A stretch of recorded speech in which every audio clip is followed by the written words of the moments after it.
All right, welcome everyone. It is our third class period, and it's the first one for digital art for the fall semester that we're recording because we're going to do our first exercise worth points today. To do that, we are going to use unit modules, but just to remind you, since this is the first video of the semester, all of our orientation materials were under this first day stuff link. And so if you look in your grades and you're missing something, it can be found here. We also have a copy of our syllabi here for reference. We have the introduction to the four main disciplines of digital art, three of which we'll be covering this semester. Compositing is the first, which our first exercise is in. So there's a review of those slides here.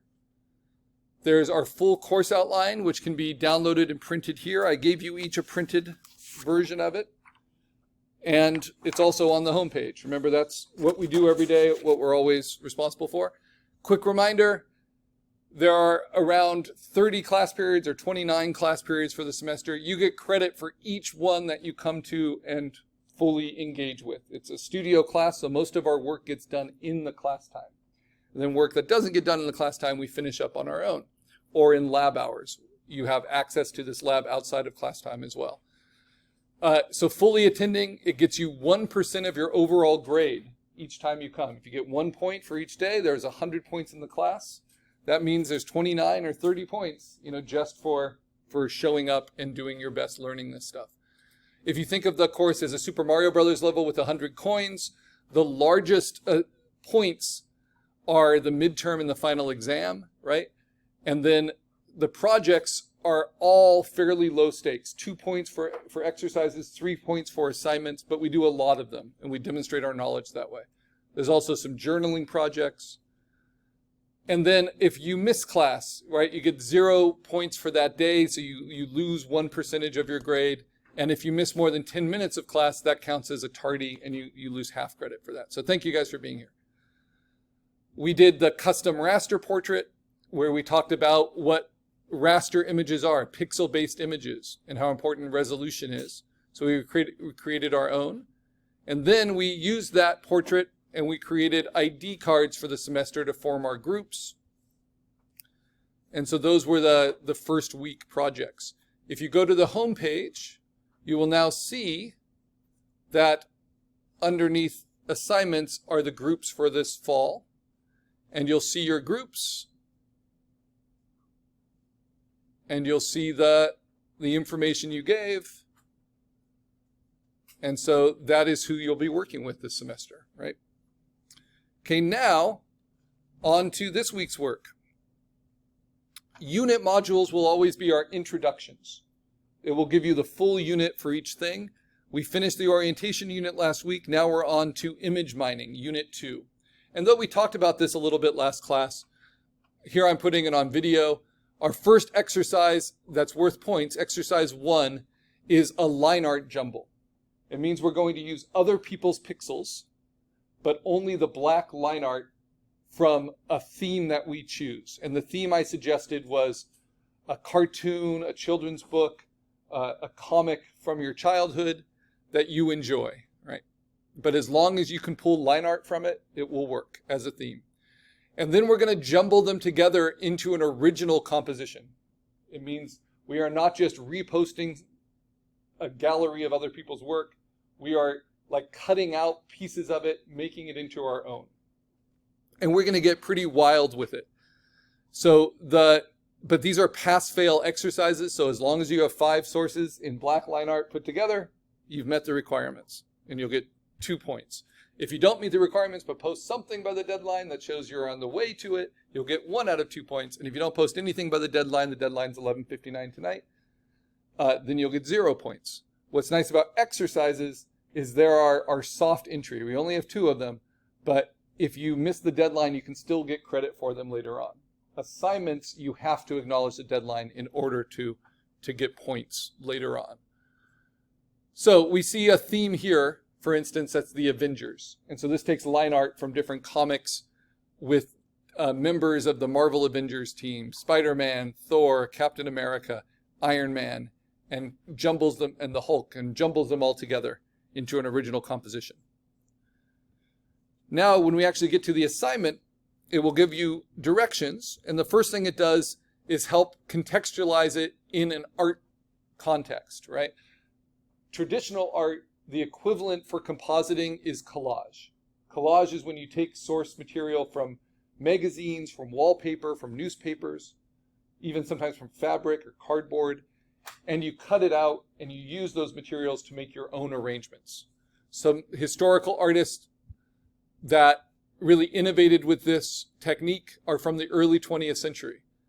It was first notably used by people like Picasso in synthetic cubism in the 1920s, but once photographs started to become involved, especially during German Expressionism and Dadaism, you start to have really, really interesting blends of both painted textures, found images, and photographs all cut out with text into these unique works, right?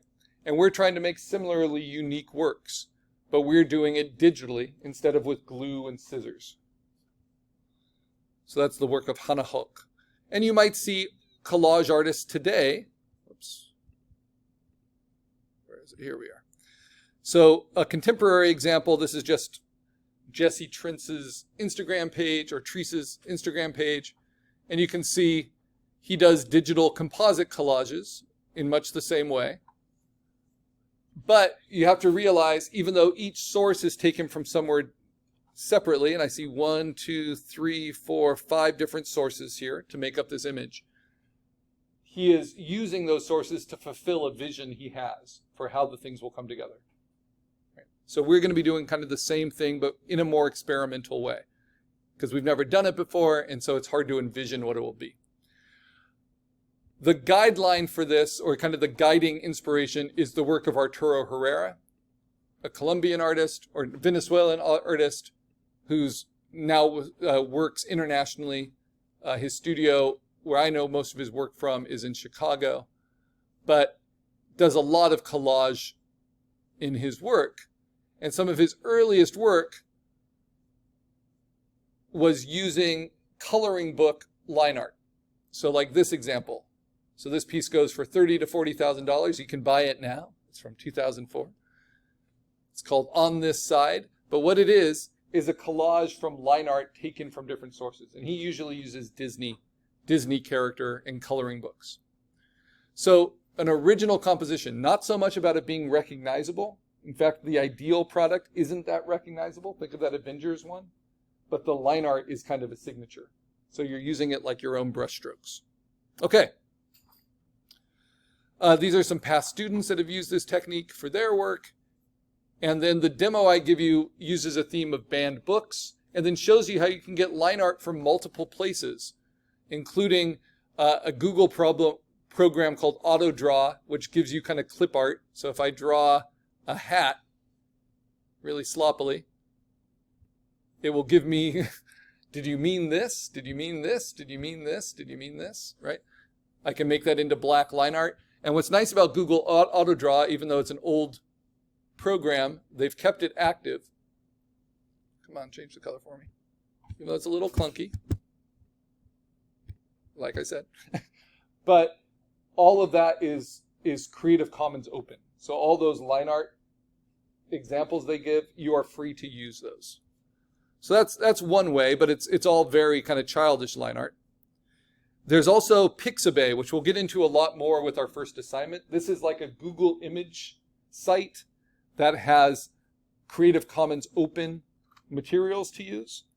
And if I look for Avengers line art, I'm not going to get what I want, because this is all Creative Commons open, and the Avengers, of course, are copyrighted by Disney. So I'll see cool stuff, some stuff that probably shouldn't be there, right? But for this, we are using Google Images because we're referencing something from our childhood, something that was published, a cartoon, a picture book, a comic. And I've decided for this class, I'm going to use Popeye, the line art of Popeye. So how do we get to Google Images? Well, you can search Google Images and then click on Images, or you can just do a regular Google search and look at the tool that says Images. But we need to get to the Google image site. And you'll see the Google image site when all you see are thumbnails as results.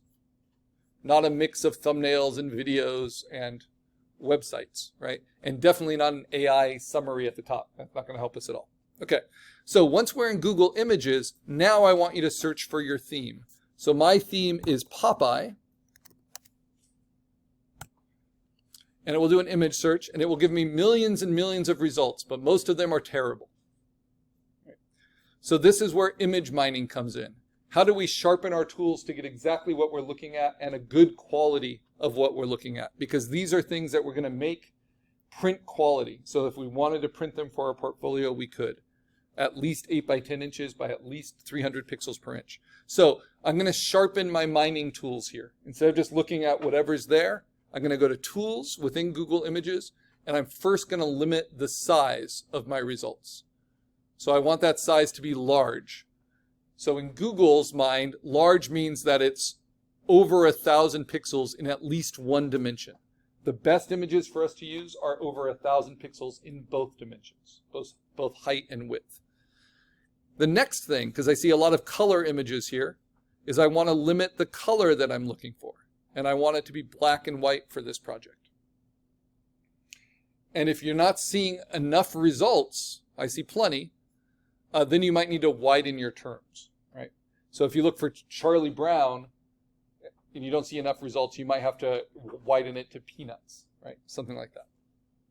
Or if it's a really particular anime, you might need to widen it up to a more popular anime, like a Dragon Ball or something, to get more results. The next way I'm going to sharpen my tool is I want a type that is line drawing. So I don't want these kind of black and white photos. I want things that look like coloring books.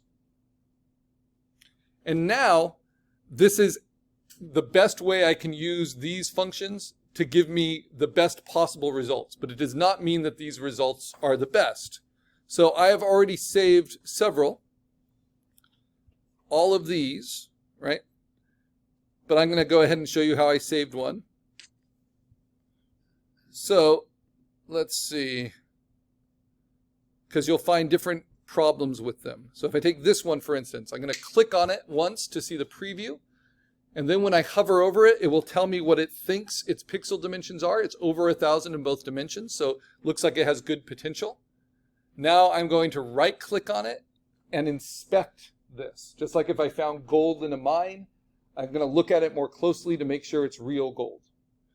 And so I'm going to open the image in a new tab. I'm not going to open the link because then I'll be searching through websites trying to find the image. But if I open the image, it will isolate it into a new tab. I go to that tab, and a good image should look like this.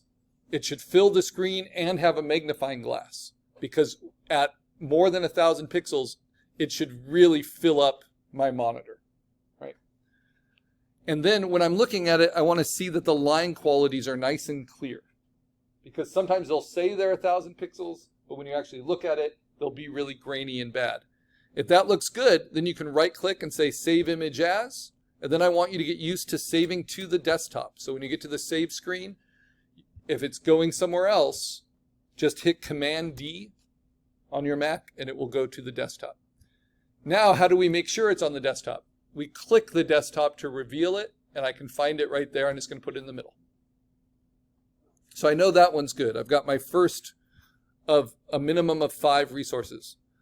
Then I can go back to my scroll here and see if there's another one I want to use. See, how about some olive oil? So this is not quite 1,000 by 1,000, so I'm going to move to another one. This one's pretty funny. It's a mashup of Dennis the Menace with Popeye, but I like the line art, and it's over 2,000 by 2,000 pixels. So what do? Right click, open image in new tab, inspect it, and yeah, that's nice quality line art. Nice and clean. And another way you can save it is you can just drag and drop it to your desktop, as long as you can see it on your desktop. Now notice this one is what's called a JPEG image. And then this one is called a PNG. Those are the most common image files you'll find online. But you might also come across this, which is a newer type of image file. it opens up in preview just